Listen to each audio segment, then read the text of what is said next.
जय जगन्नाथ सांग मैंने आपण मानक मिनी ब्लॉग को स्वागत। आपण मैंने देखि पारे मैं मेडिकल रे अछि।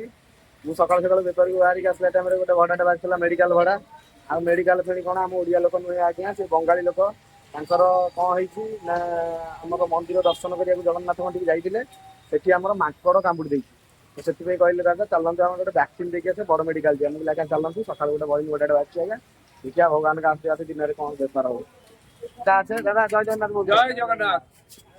आसो दादा जाबे खाना खाने के लिए आसो देखो दादा माने तो बढ़िया वर्षा होची माने दादा को आनी के आसीली मेडिकल रे वर्षा होची माने रहा नथेरा बढ़िया वर्षा सब आडू पानी गळुची मो गाडी रे पानी गळी जाय आ बेपार करि जबनी गस पळिया देखिसंती दादा को बे अपनी पहुंच गयो दादा के होटल रे एबे दादा को छडा हला दादा जाउसंती दादा बिस्टीटा बोलो कैसे होते दादा टाका दिले हमको हम যাচ্ছি টাটা।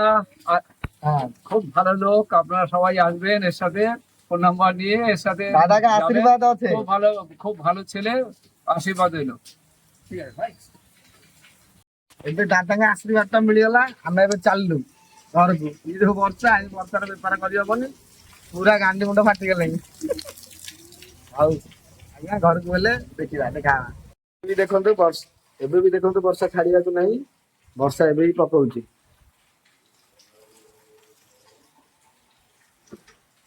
ଏବେ ଚାଲନ୍ତୁ ଖିଆ ପିଆ ବ୍ୟବସ୍ଥା କଣ ଗୋଟେ ହେଇଛି ଖାଇବା ଦେଖିବା କଣ ହେଇଛି। କଣ କରିଛ ଆଜି? ଭାତ ଡାଲମା କଲରା ଆଳୁ ଭଜା ହେଇଛି ଆଜି ଖାଇବାକୁ। ହଉ ଭାତ ଖାଇବାକୁ ବାଢିକି ଆଣିକି ଆସ ଆମେ ହେଲା ଯାଉଛୁ ବସିବୁ। ଭାତ ଆସିବ ଏବେ ଖାଇବା ଖାଇବା ଆମର ଆସିଗଲା ରେଡି ଖାଇବା ଭାତ ଡାଲମା ଆଳୁ କଲରା ଭଜା ଆମ୍ବ ଲଙ୍କା ଚଟଣି ପିଆଜ ଏବେ ଖାଇବା ରେଡି। ଆମର ଆରଏଲ ମ୍ୟାଡାମ ଖାଇବା ଆଣିକି ଜଗେଇ ଦେଇଛନ୍ତି ରେଡି ହେଇକି ବସିଛନ୍ତି। ଚାଲନ୍ତୁ ଖାଇବା ଷ୍ଟାର୍ଟ କରିବା। ଓହୋ ଖାଇବା ସରିଗଲା ଏବେ ଚାଲ ଦେଖିବା ବାହାରେ ପାଣିପାଗ କଣ ଅଛି। ପାଣିପାଗ ଟା କଣ ହେଇଛି ବାହାରେ ଟିକେ ଦେଖିଦବା।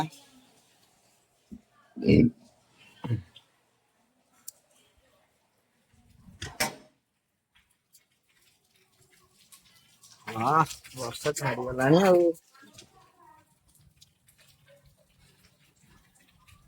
ହଉ ଦେଖିବା ବର୍ଷା ଆଜି ଛାଡିଯାଉ ଉପରବେଳା ବେପାରକୁ ଯିବା ହେଲେ ଦେଖିବା ଆଉ କଣ ହଉଛି ଆଉ। ମୁଁ ଶୋଇଥିଲି ସାଙ୍ଗମାନେ ଦେଖିଲି ଗୋଟେ ସ୍ୱପ୍ନ ଦେଖିଲି ସ୍ୱପ୍ନ ସତ କଥା ନା କଣ ଭାବିଲି ରାତି ଏମିତି ବାହାରକୁ ପଳେଇ ଆସିଲି। ବାହାରକୁ ଆସିକି ଦେଖିଲା ବେଳକୁ ସେଇଆ ସ୍ୱପ୍ନ ସତ କଥା ଆଉ। ଟୋଟାଲ ବର୍ଷା ଛାଡୁ ମତେ ସ୍ୱପ୍ନରେ ଇନ୍ଦ୍ରଦେବ କହିଲେ ଆଜି ଯେତେ ପାଣି ଅଛି ସବୁ ପାଣି ଆଜି ଝଡି ପଡିବ। କାଲି ସକାଳୁ ଖରା ହବ ଯେ ଏମିତି ଖରା ହବ କାଲି ଆଉ ଘରୁ ବାହାରି ଯିବେନି। କାଲି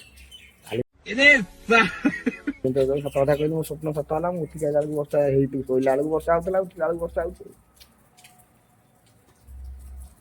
ନା ଇଏ ଆଉ ହବନି ଇଏ ବର୍ଷାକୁ ଡରିକିରି ଘରେ ରହିଲେ କିଛି ହବନି। ଏଥର ଯୁଦ୍ଧ କ୍ଷେତ୍ରକୁ ବାହାରିବାକୁ ପଡିବ। ଆପଣ ମାନେ କଣ ଭାବୁଛନ୍ତି ଯୁଦ୍ଧ କ୍ଷେତ୍ର ହେଲା ବେପାରକୁ ଆରଏଲ କୁ ନେଇକି ବଜାର ଯିବାକୁ ପଡିବ। ମାର୍କେଟ ରୁ ସେ କିଣିଲେ ସେଇଟା ହେଲା ଆମ ପାଇଁ ଯୁଦ୍ଧ କ୍ଷେତ୍ର। ଯୋଉମାନେ ବାହା ହେଇଛନ୍ତି ସେମାନେ କମେଣ୍ଟ କର ସତ କଥା ନା ମିଛ କଥା। ସ୍ତ୍ରୀ ମାନଙ୍କ ପାଇଁ ଆଗେ ଯୁଦ୍ଧ କ୍ଷେତ୍ର ହେଲା ତାଙ୍କ କାମ। ସେ ଯାହା କିଣିବେ ଆଗେ ତମେ କିଣିବାକୁ ଯିବାକୁ ପଡିବ ହେଲା। ଚାଲ ଆସ ଯିବା ଯୁଦ୍ଧ କ୍ଷେତ୍ରକୁ। ବଜାର ଆମେ ସବୁ ବାହାରିଲୁ ବଜାର ଯାଉଛୁ। ସେଇଠି ଆରଏଲ ବସିଛନ୍ତି ପଛପଟେ ବସି ପଡିଛନ୍ତି ଆଗୁଆ ଧର ଆରଏଲ ଚାଲୁ ବଜାର ବୁଲିବାକୁ।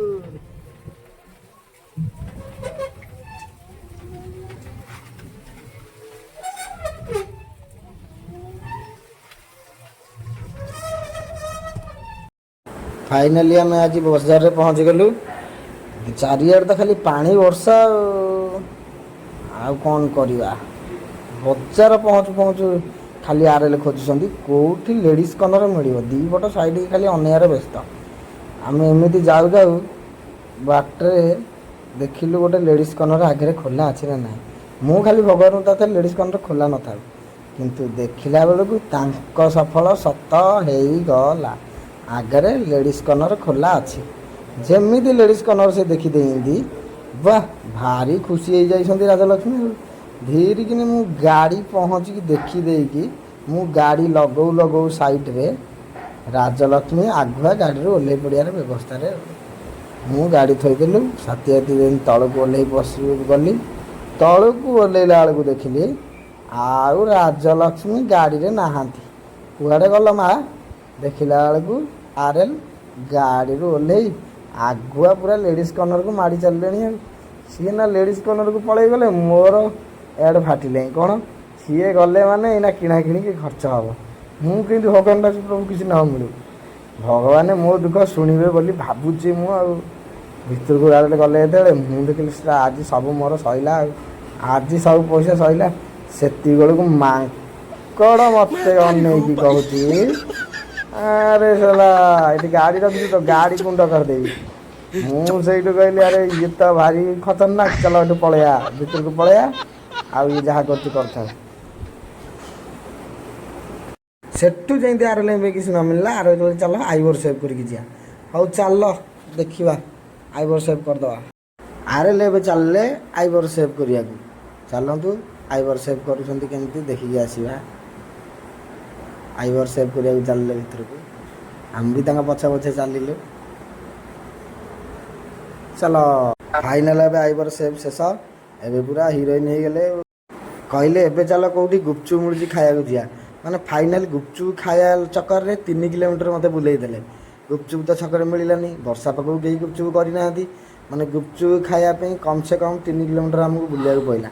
3 କିଲୋମିଟର ବୁଲି ବୁଲି ବୁଲି ବୁଲି ବୁଲି ଫାଇନାଲ୍ ତଥାପି ଆମେ ଗୁପଚୁପ୍ ପାଇଁ ସଫଳ ହେଇପାରିଲୁ ନା ନାହିଁ ବି ଆଗକୁ ଚାଲନ୍ତୁ ଦେଖିବା। ଆଜ୍ଞା ଗୁପଚୁପ୍ ପାଇଁ 3 କିଲୋମିଟର ଖଣ୍ଡେ ବୁଲିଛୁ। ଫାଇନାଲି 3 କିଲୋମିଟର ବୁଲିଗଲା ପରେ ଆମକୁ ଆଉ ଟୋଟାଲ ମିଳିଲା ନାହିଁ ଗୁପଚୁପ୍।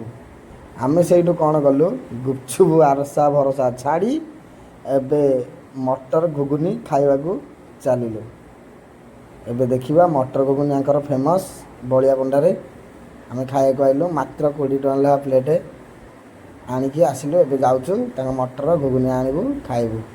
କ'ଣ କେମିତି ଆପଣଙ୍କୁ ଖାଇସାରିକି ଜଣେଇବୁ। ଫାଇନାଲ ଶେଷ, ଖାଇବା ଶେଷ। ଆମେ ଏବେ ଚାଲିଲୁ ରୁମକୁ। ଗୋପାଲ କି ଜୋର ପୋଡ଼ା ପଡୁଛି। ମୁଁ ରାଗ ଖାଇ ଦେଇଛି।